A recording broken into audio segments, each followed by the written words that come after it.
Ask anyone why they fear the deep ocean, and they usually picture the exact same thing: jagged teeth and shadows gliding beneath the waves. But that fear actually intensifies the moment you remove the predators and find yourself suspended alone in thousands of feet of open water. Without a seafloor to stand on or a shoreline to orient yourself against, the brain loses its grip on spatial reality. The water ceases to be a physical, measurable space and becomes an endless void, stretching infinitely in every direction. Suspended in this emptiness, the mind is forced to accept a reality it spends its whole life fighting. We are entirely, irredeemably powerless. This timeline charts evolution, tracking uncertainty against survival. Historically, the unknown meant death. Lack of visibility was a direct threat. In deep water, this ancient hardwiring activates instantly. Your nervous system floods with stress signals, spiking heart rate and tensing muscles to fight or flee. Panic in deep water isn't a response to a visible threat. It's the brain's evolutionary default setting, assuming that something lethal must be hiding in your blind spot. As you sink further down the water column, the sunlight simply gives up. The physical properties of water absorb the light spectrum until you are plunged into an environment entirely starved of photons. Faced with absolute blackness, a sensory-deprived brain refuses to stay quiet. It hijacks your imagination, manufacturing its own visual data to fill the empty space. A subtle shift in the water current feels like a deliberate touch. A faint shadow in the gloom takes on a predatory shape.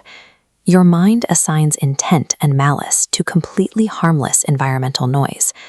In the total darkness of the ocean, the water doesn't have to attack you. The void acts as a catalyst, weaponizing your own paranoia and turning your mind against itself. Deeper still, the physical density of the water erases something else: ambient noise. The light is gone, and the sound follows. On land, we are constantly bathed in the comforting hum of civilization, the sound of traffic, the hum of distant conversations, and the blowing wind. It is a continuous soundtrack proving we exist in a shared world. Removing that feedback loop forces a highly social species, creatures wired over millennia for constant community feedback, into absolute, unbroken silence. The dread felt in the deep ocean's quiet comes from a forced confrontation with total isolation, a state of existence we spend our lives trying to avoid. You reach the abyssal zone.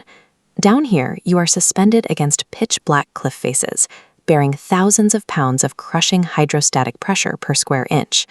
In this space, a person's net worth or social status is reduced to a meaningless rounding error against the sheer volume of the water. A single gasket failure or a hairline crack is all it takes for the water to overwrite every human accomplishment in an instant. Living in a world that ignores your survival forces a brutal recalculation of your own importance. The ocean's indifference is what finally breaks the human ego.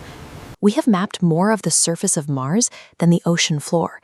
It is an unexplored frontier operating on biological rules that run counter to everything we understand about life on the surface.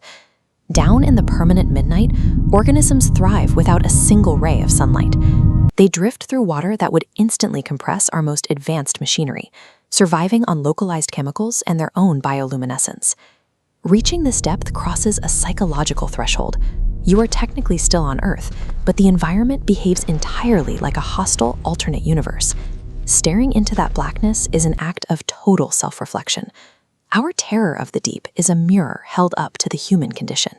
The water acts as a void that strips away the noise of civilization, leaving only the parts of ourselves we usually avoid: the absolute dark, the vast unknown, and our cosmic smallness.